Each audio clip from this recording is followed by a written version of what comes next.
Hi friends, it's me, it's Tanya. Day 2 of the Good Spirits tour. It's finally here, I can't believe it. It's been 8 months in the making, and even though it didn't go according to plan, my original plan, which was to be gone for 5 months and have sponsors and be able to do all this amazing stuff, it hasn't worked just yet, but it doesn't mean that it won't eventually. But for the meantime, I'll be doing weekends or 4-day weekends, whatever I can possibly pull off in between working and making money and paying for the tour myself, which is fine. However, on Friday morning, yesterday, getting ready to leave for the tour, I decided to cancel it. I was like, nope, it's not going to be the way I envision. I'll put it off for a year. I'll just work. I had this whole rationale in my head of why it was for the best to just not do it and just stay home and feel sorry for myself.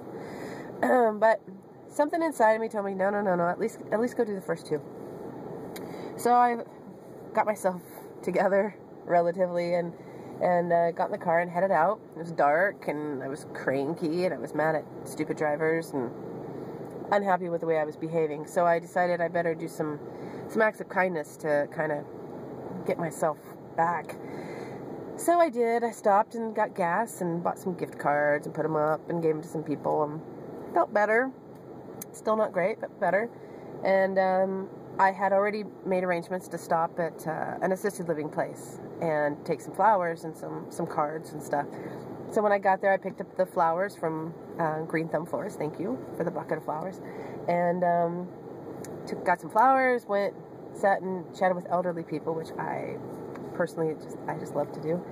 And I was feeling much better. I was seeing smiles on people's faces. I was getting out of my own head and my own dramas and feeling good, feeling lighter again, getting my energy back, and I was like, all right, this is going to be great.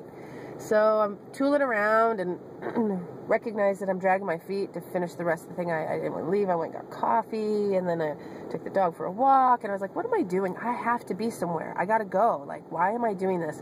And then when I pulled out, I saw this young girl across the way pulling over and putting the hood up on her car. And I thought, that's why I was dragging my feet. You know, this girl over there, she's all by herself, and she looked like she's about 12. So I got out and ran over, and I was like, so, like, what happened? You know, do you have anybody that you can call? And she's like, no, I've been disowned by my family. Family hates me. I was like, your family doesn't hate you. Like, what's going on? I was like, and how old are you anyway? And she's like, I'm 19. And she had just driven from Syracuse, New York, to LA. She wanted to be an actress, and she had a cousin that lived there that said she could stay with her, and she'd help her get a job, and she had a good plan. It was a solid plan. It was better than a lot of other people I know, including myself, things that they've done. So I was like, all right, so then what's going on with your family? And she's like, well, my dad's really mad. You know, he said, you can't, over my dead body, you're not doing all this stuff. And I was like, okay, that's just a parent that's stressed. It's not a parent that's mad at you. You know, they just care. They're worried. It's like, you need to call your dad and tell him your car broke down. She's like, oh, absolutely not. He's going to say, I told you so. And I was like, who cares? It's like, that's just, don't let your ego and pride get in the way. You can't just sit on the side of the road in the heat with a broken down car. Like, you need to call your dad. I was like, your dad wants to hear from you. She's like, no, he doesn't. He's so mad. So anyway, this went on forever. Finally convinced her to call him. So she calls her dad, and he picks up the phone, and the relief in the sound of his voice just, it touched me. I was like, I was near tears through the entire conversation, because you could just hear his pride and joy that she, first of all, that she made it almost to LA by herself. He was just so, like, blown away that she was that far. But, you know, he got her AAA, and her cousin was coming to get her, and her energy was just completely shifted. Mine was through the roof. I was, like, so much happier. I was out of my own drama in my head, and I was like, this was fantastic. This made me feel so good. I can go now. I'm going to go do this event. Everything's great. Leave the girl. Her cousin's coming to get her. Everything's great. Driving down the road, feeling pretty good. You know, it's like, that was awesome. And I get a text message from her, and I didn't recognize the number, and I was like, what is this? And she's like, I want to thank you again for everything you did. You have no idea how much it affected me and my family. She's like, my dad says you're a gift from God. And it makes me cry every time. She said her dad was flying there to get her an apartment and was proud of her.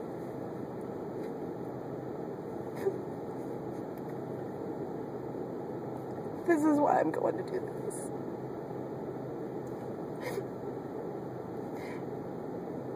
So if you're in your own head, go help someone else.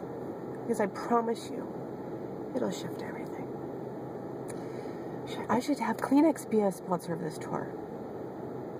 Anybody know somebody at Kleenex? Anyway, I just wanted to tell everybody that. It's like, get out of your own funk in your own way. Life is not what we make it in our craziness and in our dreaded existence. It's beautiful. It's beautiful. And there's people everywhere that need your light. So go shine. Okay? Go be a good spirit in the world. That's what I'm going to do right now. I'm going to go make snow cones for people. Yay! So thank you for listening to my rant. I love you guys so much, and I can't wait to see you. So have a great day, and I'll be posting pictures soon, okay? Mwah.